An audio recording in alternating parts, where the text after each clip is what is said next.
Selamat pagi, salam. Pagi semua. Boleh dengar kah, semua? Si Dorita punya tiada mic. Senorita punya mic tidak kena connect. Baru udah connect. Nah, oke. Oke, barulah. Hai Dorita, apa kabar? Kabar balik dari Bontang kah?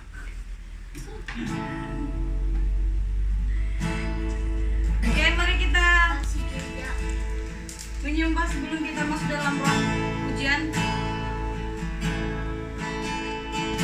Haleluya, haleluya, haleluya, haleluya, haleluya.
yang beracara. Terima kasih Tuhan Yesus, terima kasih. Di dalam nama Tuhan Yesus kami siap untuk memuji dan menyembah Engkau. Haleluya, amin. Amin. Haleluya. Seterusnya biarlah kita terus memuji Tuhan, amin. Karena Allah bagi kita. Haleluya. Amin.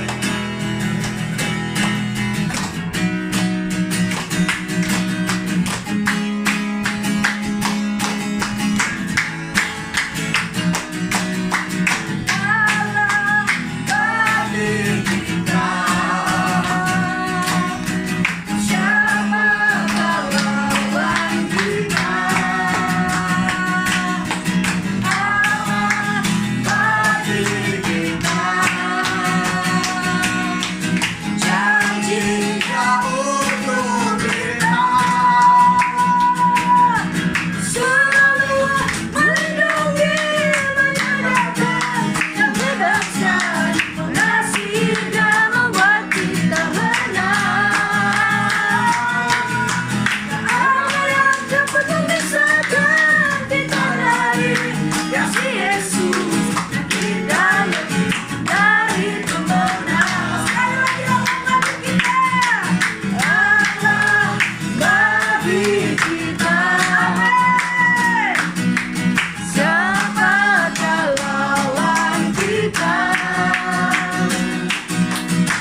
Tersungguhku di kakimu, rasakan hadiratmu, takkan ku melepaskanmu, kau cahaya bagiku. Mengiringmu seumur hidupku, masuk dalam rencanamu Bapa. Pikiranku, kehendakku,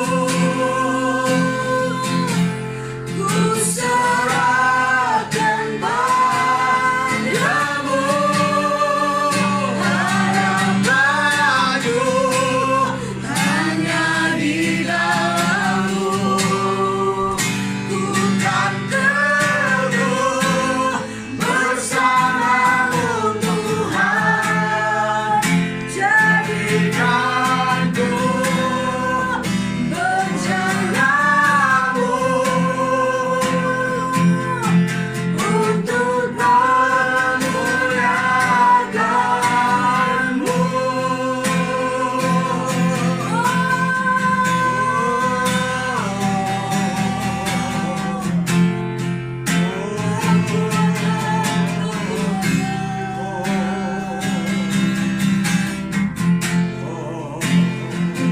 Kuatkan di jiwaku,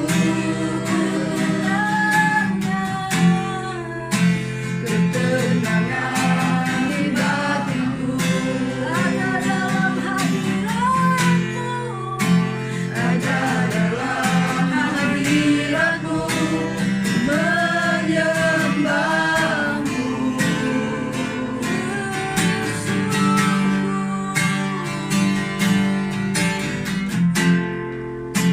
Tersungguhku di kakimu,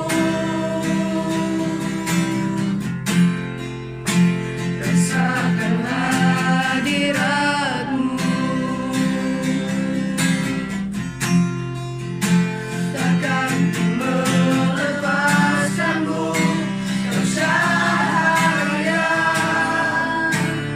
bagiku.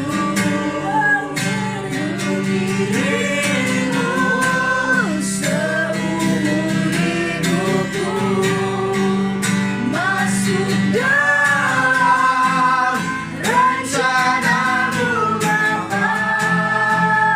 Pikiranku, kehendakku, ku serahkan padamu.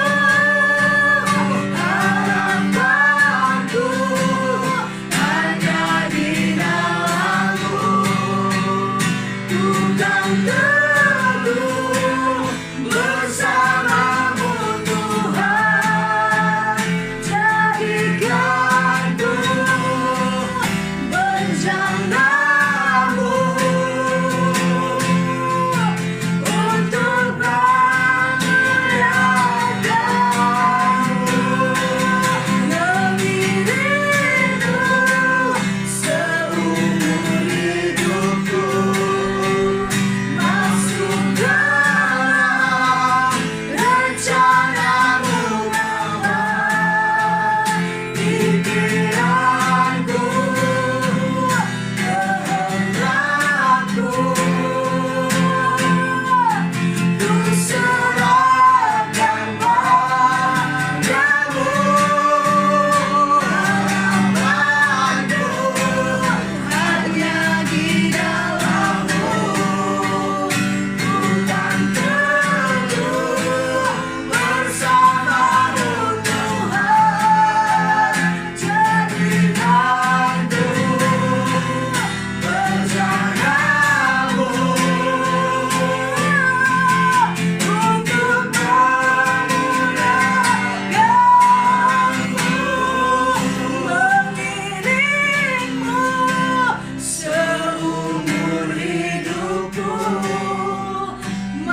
kasih Bapa di sorga, kami mau mendengar firman-Mu.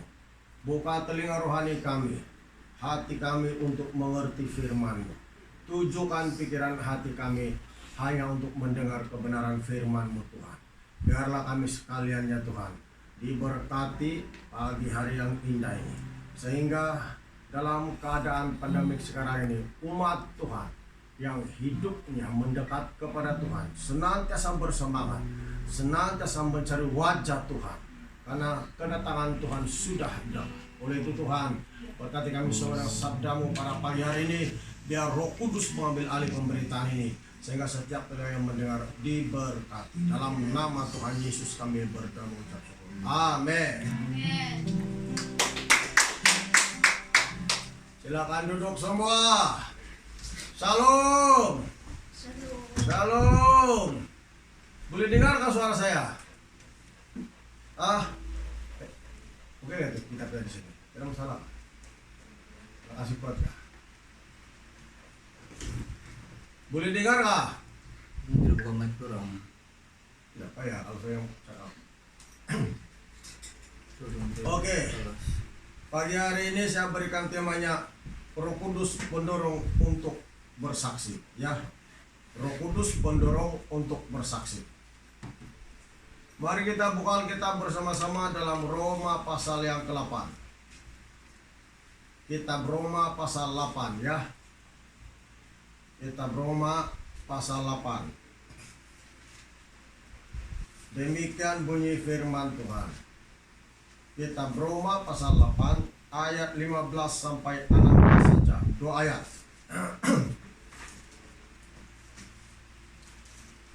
Kitab Roma pasal 8 ayat 15 sampai ayat 16.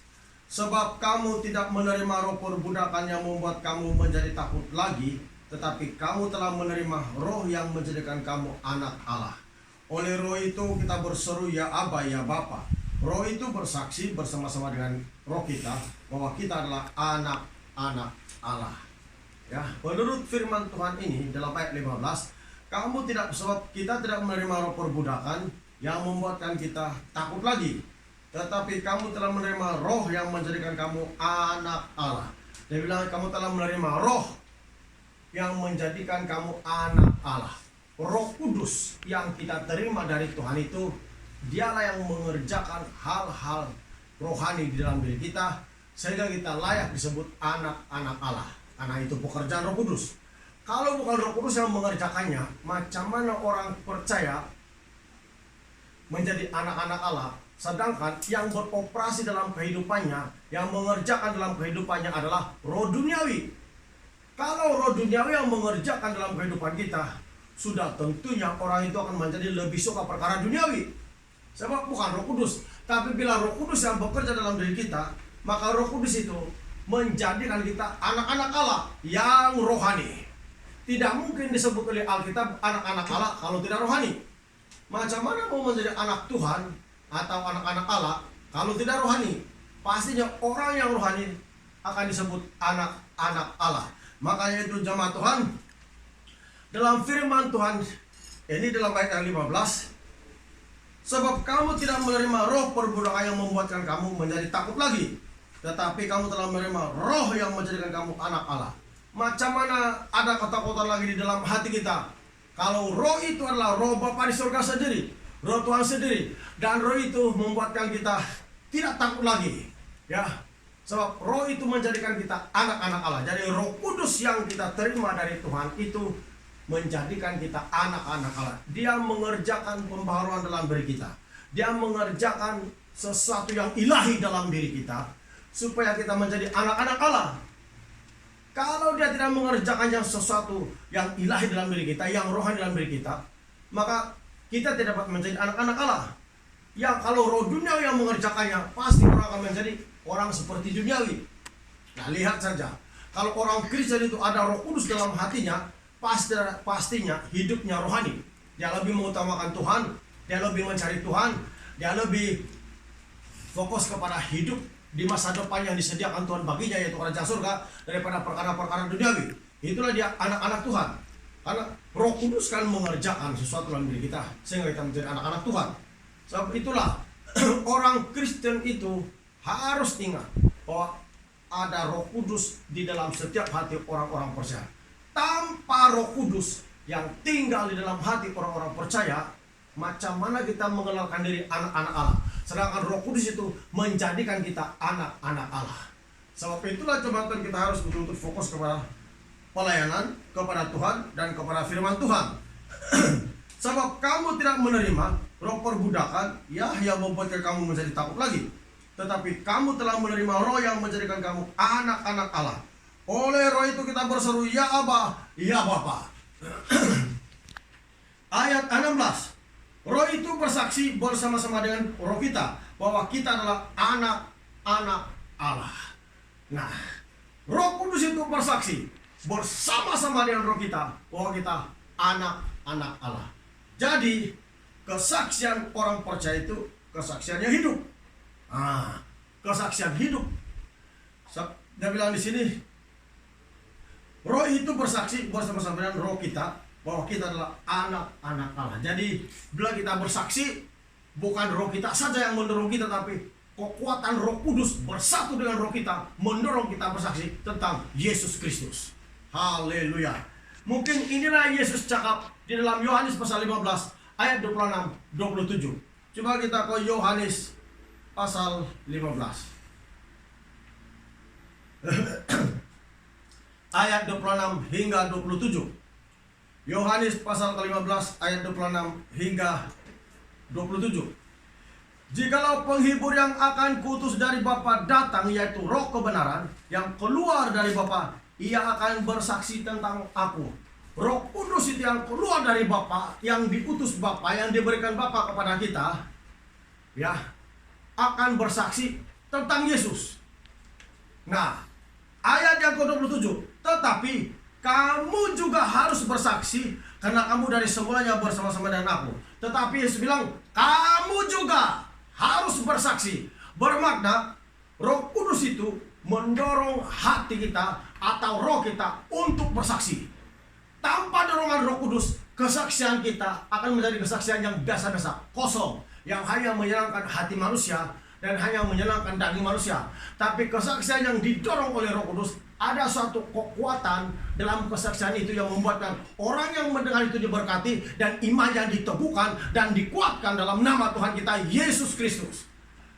Sebab itulah jemaat Tuhan, pastikan bahwa di mana Anda berada, Roh Allah ada di dalam hati kita semua. Tanpa Roh Kudus dalam hati kita, mana ada jaminan kita anak-anak Tuhan. Sedangkan dikatakan ayat 15 tadi, roh itu yang diberikan Tuhan kepada kita menjadikan kita anak-anak Allah. Amin. Dan kalau kita anak-anak Allah, mana ada roh ketakutan? Sebab kita tahu kemana kita pergi dan kemana arahnya hidup kita. Karena ada roh Allah dalam hati kita. Pastikan betul-betul sebagai orang-orang percaya ada roh Allah di dalam hati kita. Kita sudah menerima Roh Kudus. Jangan sekadar tahu Yesus, tahu firman Tuhan, baca Alkitab, tetapi betul-betul yakin ada roh Allah di dalam hati kita. Ya, kalau tiada roh Allah itu masih bahaya itu.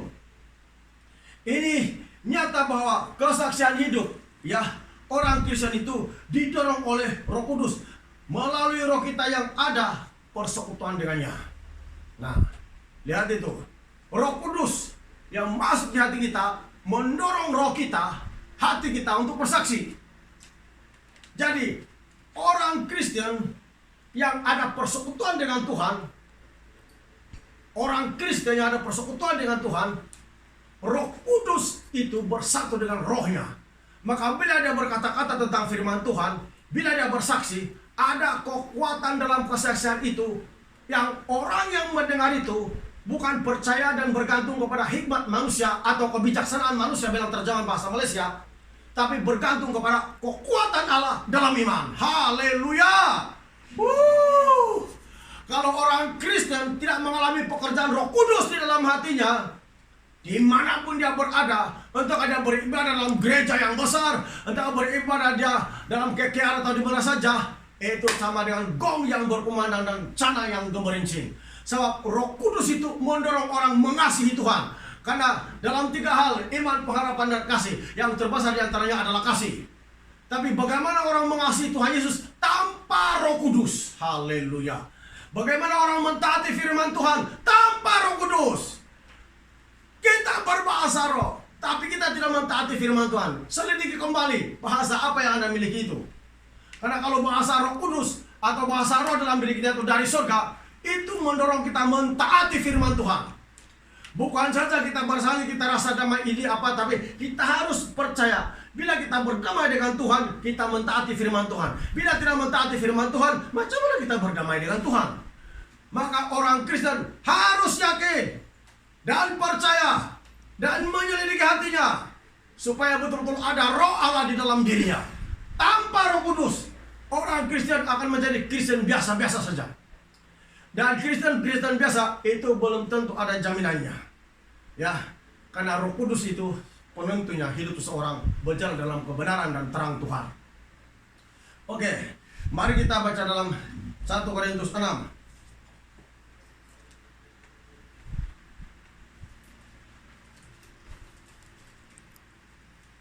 1 Korintus 6 ayat 17. Tetapi siapa yang mengikatkan dirinya pada Tuhan menjadi satu roh dengan Dia. Ya, menjadi satu roh dengan Dia. Siapa yang mengikatkan diri dengan Tuhan menjadi satu roh dengan Dia. Kalau terjemahan bahasa Malaysia ada ditulis di sana huruf besar. Dia bilang siapa yang mengikatkan diri dengan Tuhan, ya, akan menjadi satu roh dengan Tuhan. Nah, itu terjemahan bahasa Malaysia. Jelas sekali.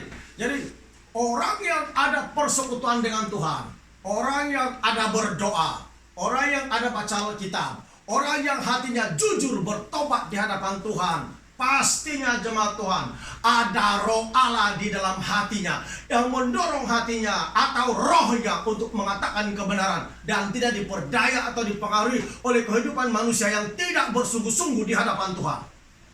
Dia tetap menyatakan kebenaran Injil. Dia tetap menyatakan apa yang daripada Alkitab, daripada Tuhan. Dan dengan kenyataannya yang didorong oleh Roh Kudus itu sudah tentu sekali segala roh-roh yang bukan dari Tuhan akan menjauh dalam hidupnya. Setiap pekerjaan setan akan menjauh dalam hidupnya dalam nama Yesus yang Maha Kuasa. Karena ada roh Allah. Roh Allah itu kekuatan Tuhan yang supernatural, yang menghancurkan roh-roh jahat, menghancurkan setiap tipu muslihat roh-roh jahat dalam kehidupan kita sebagai orang-orang percaya. Sebab itu jemaat, perhatikan dan pastikan di dalam diri kita itu ada Roh Kudus. Di dalam diri kita itu ada Roh Kudus. Kalau tidak Roh Kudus itu, itulah yang membuatkan apa? Sangat bahaya. Firman Tuhan itu tidak boleh ditafsir, ya, menurut pemikiran kita, tapi harus dorongan Roh Kudus. Sebab itu mengajar firman Tuhan tanpa Roh Kudus masih boleh, tapi kalau tiada Roh Kudus itu masih bahaya. Ya, masih bahaya. Kita lihat 2 Petrus 1 ayat 21. 2 Petrus 1 ayat 21. 2 Petrus 1 ayat 21. Demikian bunyi firman Tuhan.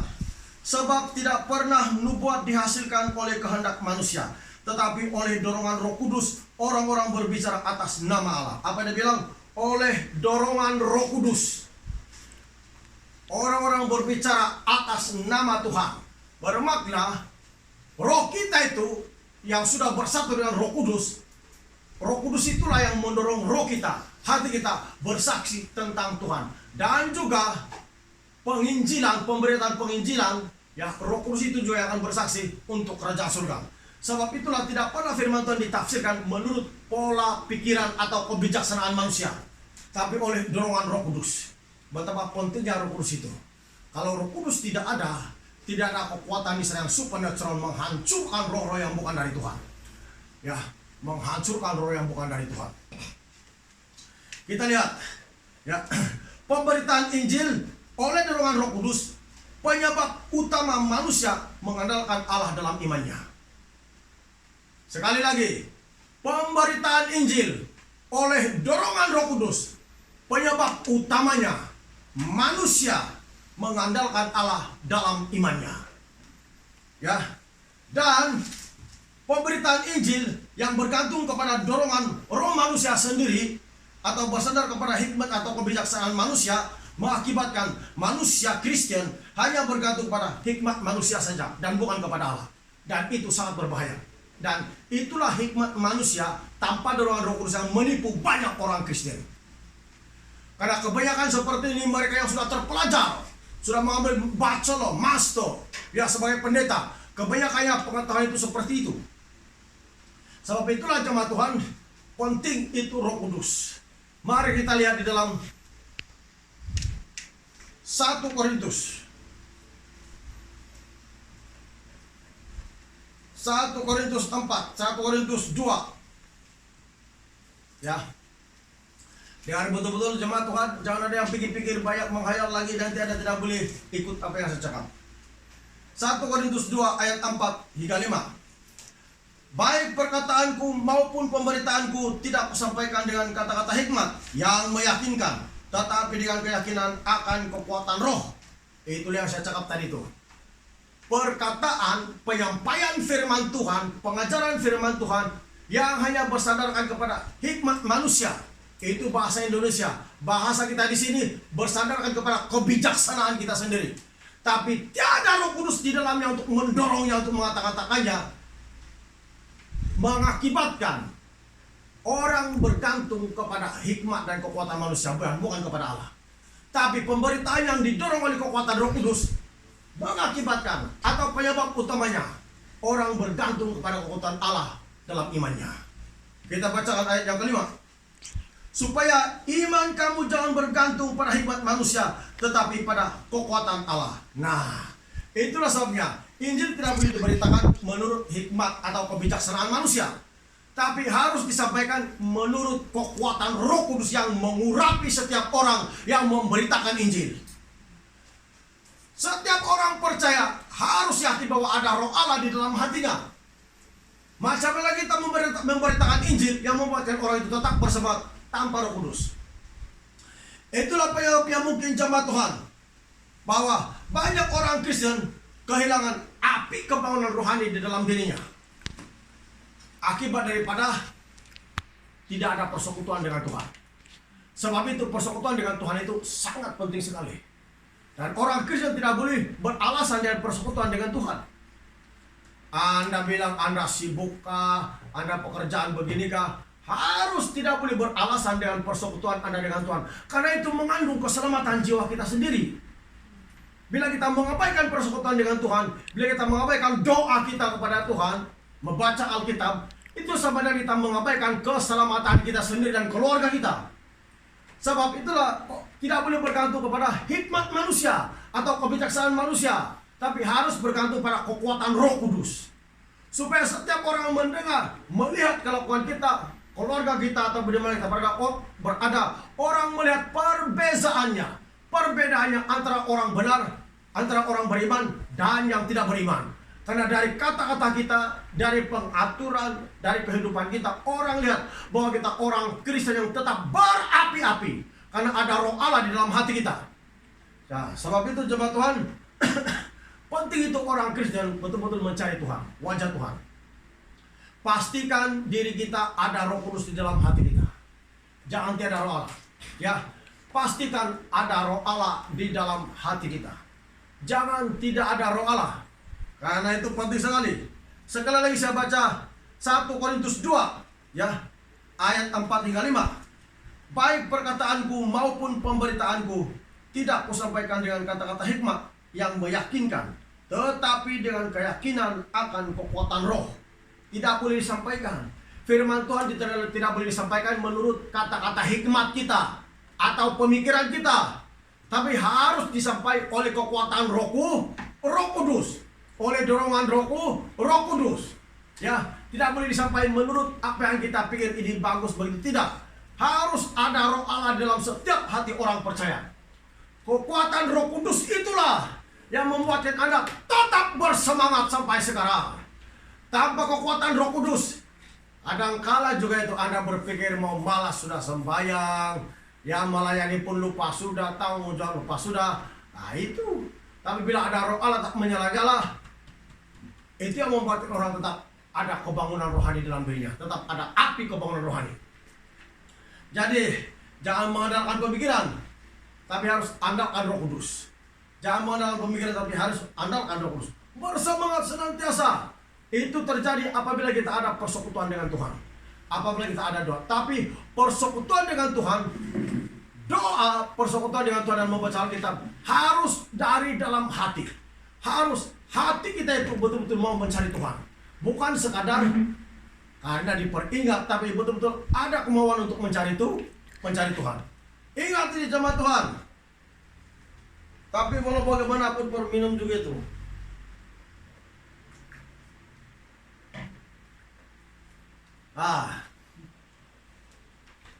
Haleluya. Haleluya. Apa saya bilang tadi? Injil harus diberitakan menurut kekuatan Roh Kudus. Gereja tidak boleh bergantung kepada hikmatnya sendiri, kepintarannya sendiri, pengertian, kebijaksanaannya sendiri, tapi harus bergantung kepada kekuatan Roh Kudus. Ingat, harus bergantung kepada kekuatan Roh Kudus. Roh Kudus pemberi hikmat, Roh Kudus pendorong orang untuk dapat mengasihi di antara sesamanya. Tanpa Roh Kudus kita tidak dapat melakukannya. Saat itu jemaat Tuhan, kita harus ingat bahwa Roh Kudus sangat penting. Kita baca dalam Lukas 1 Korintus 4 ayat 20. Apa dikatakan tentang kerajaan surga? 1 Korintus 4 ayat 20. Ya. 1 Korintus 4 ayat 20, dia bilang di sini, sebab kerajaan Allah bukan terdiri dari perkataan tetapi dari kuasa. Nah, itu yang perlu kita ingat. Hal kerajaan surga bukan terdiri dari kata-kata saja, tapi terdiri dari kuasa. Jadi Injil yang kita beritakan ini Injil kerajaan surga, bukan Injil manusia, bukan kerajaan manusia, tapi Injil kerajaan surga. Maka kalau ianya Injil kerajaan surga, perlu diingat bahwa Injil kerajaan surga itu bukan terdiri dari kata-kata saja, tapi terdiri dari kuasa. Harus ingat, Injil ini penuh kuasa. Jadi iman kita juga harus penuh kuasa yang diurapi oleh Tuhan, supaya kita tetap teguh dan kuat menghadapi cabaran-cabaran sekarang. Gereja harus bangkit. Dalam keadaan ini gereja harus bangkit. Gereja harus mencari Tuhan dengan segenap hatinya. Dimanapun kita berada, bila Roh Kudus sudah tinggal dalam hati kita, maka Tuhan ada bersama-sama dengan kita, menjaga, melindungi kita, membebaskan kita dari segala ikatan roh jahat yang menyerang manusia sekarang, jemaat Tuhan. Perlu diingat ini, ya. Gereja harus bangkit. Kerajaan surga itu bukan biasa-biasa, tapi terdiri dari kuasa. Inilah yang Yesus cakap sebelum dia terangkat ke surga. Dia bilang, kamu harus tinggal di kota ini sampai kamu diperlengkapi kekuasaan dari tempat tinggi. Kalau kita melihat buku bahasa Inggris kekuasaan itu diterjemahkan power, bukan kekuatan, strength, tapi power dia bilang. Bermakna itu kuasa Roh Kudus. Amin. Tuhan mau memperlengkapi gereja dengan kuasa Roh Kudus. Karena Tuhan tahu tanpa Roh Kudus gereja akan menjadi lemah. Gereja akan kehilangan api kebangunan rohani di dalam hatinya. Itulah sebabnya kenapa orang kalau lama tidak sembahyang, apalagi kalau tidak berdoa di rumah, tidak baca Alkitab, apinya sudah hilang. Itulah itu penyebabnya. Ya, itulah penyebabnya. Karena dia kehilangan persekutuan dengan Tuhan. Dia kehilangan ibadahnya kepada Tuhan secara pribadi. Itulah sebabnya Roh Kudus itu sangat penting dalam setiap hati kita. Coba kita lihat apa kata Yesus tentang janjinya.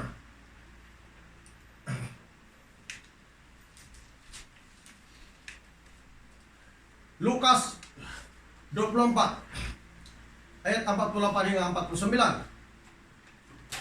Lukas 24 ayat 48 hingga 49. Kamu adalah saksi dari semuanya ini, dan aku akan mengirim kepadamu apa yang dijanjikan Bapakku.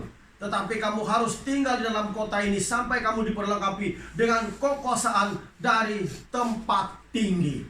Artinya kekuasaan itu kalau dalam bahasa Inggris power. Kalau saya tidak silap ada yang cap clothes, dia bilang artinya berbicara pakaian. Artinya diperlengkapi adalah ditutupi, dibungkus dengan kuasa Tuhan. Wah, haleluya. Bayangkan, jadi Roh Kudus yang dijanjikan Tuhan itu dalam Kisah Rasul 1 ayat 8 itu kekuatan kuasa Roh Kudus, urapan Roh Kudus itu macam begitu terjadi dalam kehidupan orang Kristen. Bayangkan itu jemaat Tuhan. Kita diperlengkapi dengan kekuasaan dari tempat tinggi, yaitu kuasa Roh Kudus maksudnya. Kuasa Allah yang dasar, yang menghancurkan roh-roh penyembahan berhala, yang menghancurkan segala tipu muslihat roh-roh jahat, yang menghalang persekutuan kita dengannya, yang menghalang dan menutup berkat-berkat yang untuk kita selama ini. Apabila Roh Kudus sudah bekerja dalam kehidupan kita, dalam keluarga kita, dalam pelayanan pekerjaan kita, maka Roh Kudus itu akan menghancurkan segala serangan-serangan sakit penyakit dalam nama Yesus yang Maha Kuasa. Haleluya. Itu perlu diingat, dan jemaat perlu imani itu dalam hatinya. Kita jangan sekadar tahu, tapi imani dan percayai, lakukan. Harus dari dalam hati. Mulut kita yang bercakap mempercayai firman Tuhan harus dilepaskan dengan iman. Bukan di mulut saja, tapi harus dilepaskan dengan iman.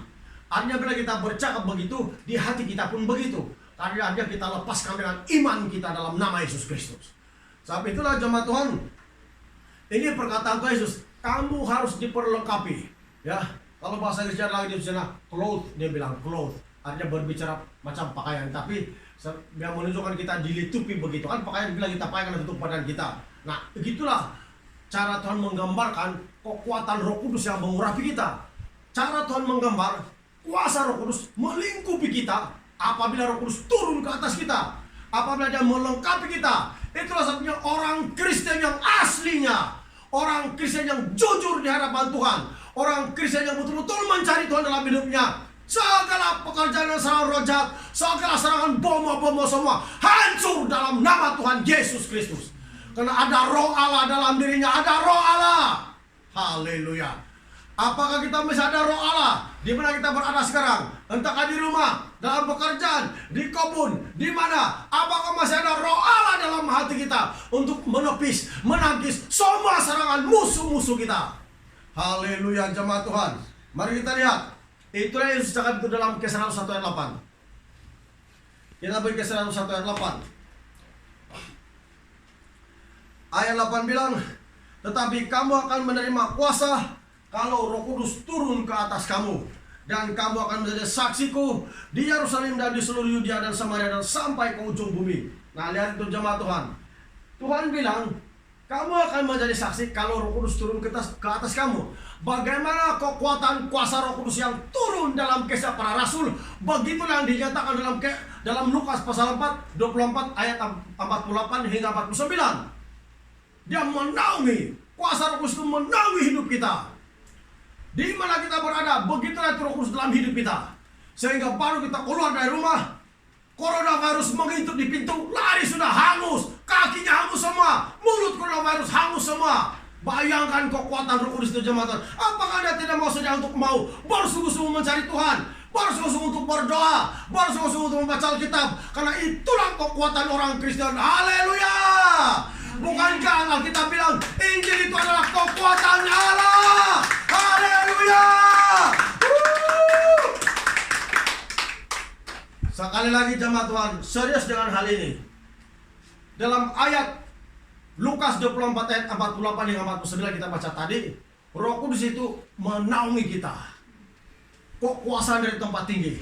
Bila kita keluar dari pintu rumah di mana-mana, itu coronavirus varian, coronavirus gamma, Italia, India, tidak tahu apa nama coronavirus punya. Bila dia nampak kita, semua lari. Karena dia bilang ada api hangus, kita dia bilang ini bukan main punya orang. Aha, itu dia jemaat Tuhan.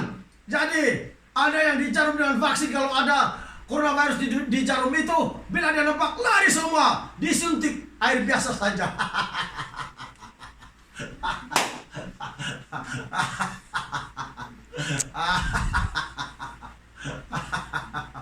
Haleluya. Sekalipun setiap hari kau punya bini mengintip keadaan Anda, ada berlaku apa-apa, tetap tiada apa-apa. Amin.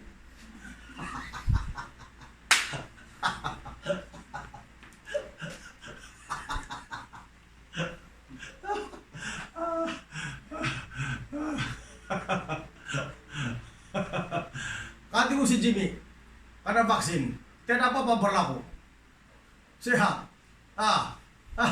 Coba kau pikir, Tiada apa itu.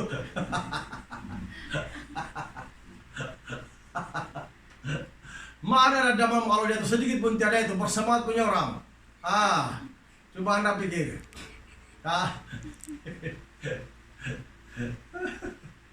Sekarang ini orang lebih takut kepada penyakit daripada Tuhan Yesus. Seolah-olah itu penyakit itu Tuhan. Perhatikan betul.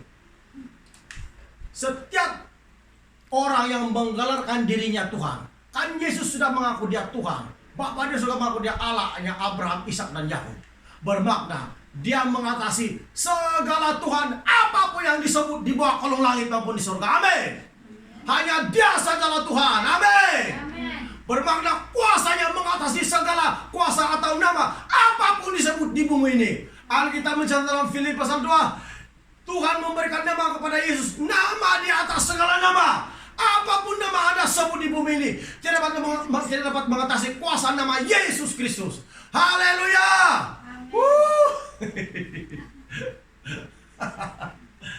Jemaat Tuhan, karena kalau Anda ada persekutuan dengan Tuhan, ada kuasa Roh Kudus dalam diri Anda, keluar di rumah, baru lihat bayangan Anda lari semua penyakit. Ya, lari semua penyakit. Karena ada api yang menyala-nyala. Ingat jemaat Tuhan, bila kita ada persekutuan dengan Tuhan, Anda berani melepaskan perkataan yang membangun iman. Sebab kenapa? Lepaskan kepercayaan itu dari dalam hati dengan iman. Amin. Harus demikian. Harus demikian. Itu perkataan hamba-hamba Tuhan yang dipakai luar biasa itu, jemaat Tuhan. Saya dengar TV Jasa pada bercakap demikian. Harus lepaskan. Ya, bila Anda percaya, dia bilang harus lepaskan dengan iman. Dia bilang bukan cakap saja. Haleluya. Nah, itu baru ada kuasa. Itu baru ada menggentarkan roh jahat. Itu baru menggugurkan penyakit yang hinggap di badan kita. Maka pada pagi hari ini yang mendengar, semua di antara kamu yang demam-demam karena coronavirus, semua di antara kamu yang ada penyakit darah tinggi atau apapun, sembuh dalam nama Yesus. Haleluya. Sembuh dalam nama Yesus. Haleluya. Bersemangat. Ada api. Ayat 8 tadi, Tuhan bilang, tetapi kamu akan menerima kuasa kalau Roh Kudus turun ke atas kamu, dan kamu akan menjadi saksiku di Yerusalem dan di seluruh Yudea dan Samaria sampai ke ujung bumi. Macam mana pula gereja atau individu? Kan gereja itu bukan bangunan, tapi kita semua. Amin. Gereja Tuhan adalah orang-orang percaya. Macam mana kita bersaksi tanpa kuasa Roh Kudus? Haleluya. Kenapa Tuhan janjikan Roh Kudus? Kamu akan menerima kuasa kalau Roh Kudus turun ke atas kamu dan menjadi saksi. Tanpa Roh Kudus, macam mana kita menjadi saksi? Sedangkan Roma 8 ayat 15 tadi kita baca, Roh Kudus itu menjadikan kita anak-anak Allah. Sudah tentunya anak-anak Allah punya wibawa, punya ciri-ciri Bapaknya di surga. Ada kuasa dalam perkataannya. Amin. Kelakuannya, perbuatannya, sikapnya, mengasihi orang lain, berdamai, tidak bermusuh, mengampuni orang lain. Itu sikap-sikapnya Bapa di surga, sikap-sikap Tuhan Yesus. Demikian kita orang percaya. Kalau kita menyimpan hal-hal yang jahat dalam hidup kita, itu penghalang berkat juga, penghalang penyembuhan juga dalam hidup kita, penghalang pelepasan juga. Hati kita harus kudus, bersih di hadapan Tuhan. Haleluya. Baru Roh Kudus boleh masuk. Jadi bagaimana jamaah Tuhan sekarang? Adakah Anda masih bersemangat? Apakah Anda masih bersemangat? Apakah Anda bersemangat? Katiku beberapa semen sudah vaksin 2. Besok dia pergi tarakan sudah itu.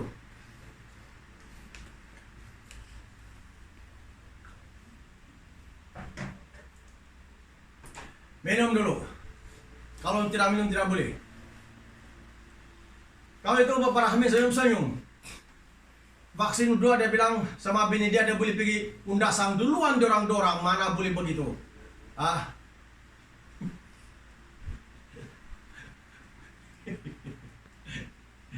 Oke, kita terus ke firman Tuhan tadi. Ingat balik, Roma 8 ayat 15. Dia bilang kita telah diberikan dengan roh yang menjadikan kita anak-anak Allah, bukan menjadikan kita anak-anak setan. Amin. Ketahui jemaat Tuhan, Roh Kudus itu yang diberikan Tuhan kepada kita dalam Roma 8 ayat 15 tadi kita baca, untuk menjadikan kita anak-anak Allah.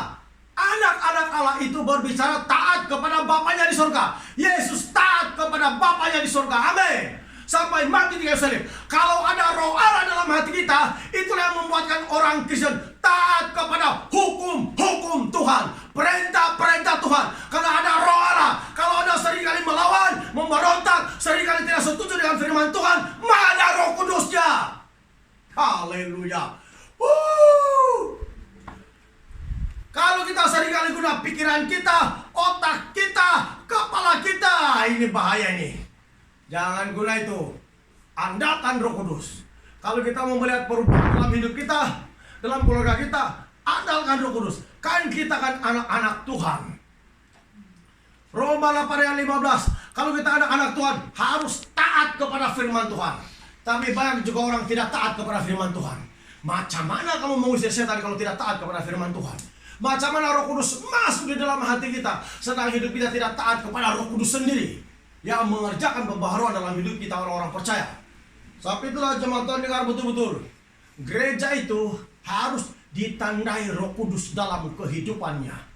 Dimanapun dia berada, harus ada ciri-ciri pekerjaan Roh Kudus di dalam hatinya, di dalam hidupnya. Bukan pekerjaan setan dalam hidupnya, bukan pekerjaan penyembahan berhala dalam hidupnya, bukan pekerjaan roh-roh boma dalam hidupnya, tapi Roh Kudus yang menjadikan dia anak-anak Tuhan. Amin.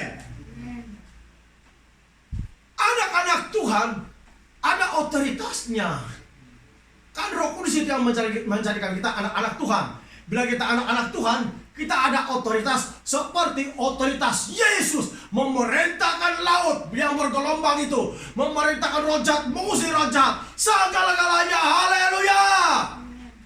Itulah sebabnya saya katakan kepada jemaat Tuhan, bila Anda keluar di pintu rumah Anda, coronavirus dampak Anda, bagagar coronavirus, bukan manusia yang bergegar, tapi coronavirus. Kalau orang yang bergegar bermakna tidak Roh Kudus dalam hatinya. Ya, kan Roh Kudus itu lebih dahsyat. Amin. Makanya dalam keadaan ini, jangan lemah semangat berdoa. Jangan lemah semangat baca Alkitab. Jangan takut terhadap apa yang ditakuti oleh dunia. Firman Tuhan bilang, jangan takut apa yang mereka takuti, tapi takutlah kepada Dia yang sesudah membunuh, berkuasa membinasakan orang dalam lautan api neraka. Amin. Haleluya. Jadi jemaat Tuhan, sekarang kita lihat, itulah kuasa Roh Kudus. Dalam Kisah Rasul 3 menyembuhkan orang lumpuh. Kuasa Roh Kudus lah itu yang dijanjikan Tuhan kepada gerejanya. Itulah sebabnya gereja itu harus mengerti bahwa kuasa Tuhan itu masih bekerja sekarang, karena pekerjaan Roh Kudus yang nyata dalam setiap kehidupan orang-orang percaya. Jadi jemaat Tuhan bersemangat. Amin. Bersemangat. Amin. Biar api di hati Anda menyala-nyala, menyala-nyala, menyala-nyala. Alkitab bilang, biarlah rohmu menyala-nyala dan layanilah Tuhan. Apakah roh Anda masih menyala-nyala? Ataupun macam mana sudah? Jemaat Tuhan, jangan pernah tawar hati. Ingat, ada Roh Kudus dalam hati. Bila ada Roh Kudus, bermakna kita adalah anak-anak Tuhan yang dijadikan oleh Roh Kudus tadi. Roma 8 ayat 15, jangan lupa bilang, Roh Kudus yang diberikan Allah kepada kita menjadikan kita anak-anak Allah. Amin. Yang menjadikan Yesus dalam rahim Maria adalah Roh Kudus sendiri. Jangan lupa. Yang menjadikan yang menjadikan Yesus dalam rahim Maryam adalah Roh Kudus. Malaikat bilang kepada Maryam, anak yang dalam kandungan itu adalah dari Roh Kudus. Dari permulaan sampai dari dilahirkan, yang mengoperasikan pekerjaan dalam kandungan Maria adalah Roh Kudus sendiri. Dan Roh Kudus itu adalah berbicara Bapa di surga sendiri. Makanya dialah yang menjadikan semuanya itu. Sebab itu dia bilang malaikat akan disebut anak Allah yang kudus, anak Allah yang maha tinggi. Karena Roh Kudus itu. Nah, Roh Kudus juga menjadikan kita seperti yang dikehendaki Bapa. Supaya kita menjadi anak-anak Allah. Kelakuan kita pasti berubah di dunia. Kita tidak lagi seperti orang dunia yang suka benci-benci orang, simpan kesalahan orang lain, suka macam-macam perbuatan yang tidak betul, mengumpat orang lain, suka kejahatan. Hidup kita bukan lagi seperti itu. tapi seperti anak-anak Allah. Seperti hidup Yesus yang taat kepada Bapaknya di surga sampai mati. Betul-betul mentaati kebenaran firman Tuhan. Banyak orang kehilangan ketaatannya kepada Tuhan. Ya, orang Kristen harus bangkit. Ya, jadi firman Tuhan sampai sekian. Mari kita bangkit berdiri.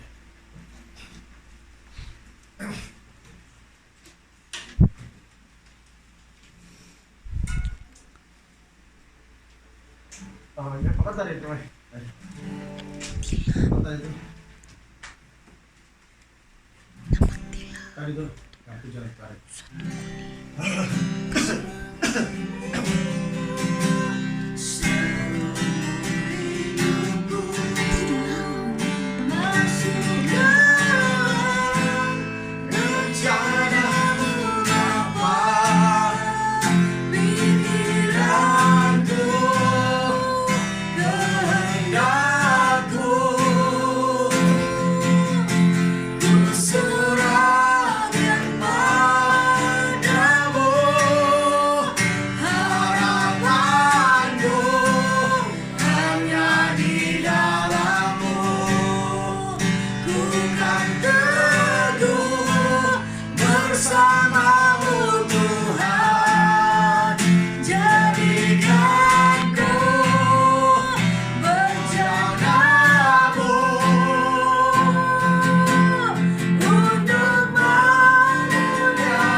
Terima kasih Bapak di surga. Jemaat Tuhan, mari kita angkat semua. Saya berdoa kepada Anda semua. Bapa di surga, dalam nama Tuhan Yesus Kristus, seluruh jemaat Tuhan yang angkat tangan pada pagi hari ini, biarkan urapan Roh Kudus Tuhan datang kepada mereka, menjamah semua dalam nama Yesus Kristus. Seluruh jemaat Tuhan diberkati. Seluruh jemaat Tuhan mengalami jamahan. Seluruh jemaat Tuhan mengalami pemulihan. Seluruh jemaat mengalami kekuatan. Setiap pekerjaan roh jahat, sakit penyakit yang menyerang mereka, saya perintahkan keluar dalam nama Yesus Kristus. Menjauh dalam kehidupan jemaat Tuhan. Menjauh dalam kehidupan mereka. Dalam ekonomi, dalam kehidupan di rumah tangga, dalam bisnis atau apapun, menjauh. Dalam nama Tuhan Yesus Kristus. Dalam nama Tuhan Yesus Kristus. Dalam nama Tuhan Yesus Kristus. Segala roh-roh kemiskinan, roh-roh penghalang berkat, roh-roh apapun yang bukan daripadamu Tuhan, saya hancurkan dalam nama Tuhan Yesus Kristus. Keluar dalam setiap kehidupan umatmu. Dalam nama Yesus. Api Roh Kudus, api Roh Kudus, api Roh Kudus. Dalam nama Yesus menjamah seluruh sidang jemaah yang hadir pada pagi ini. Terima kasih Tuhan. Dalam nama Tuhan Yesus kami berdoa. Amin.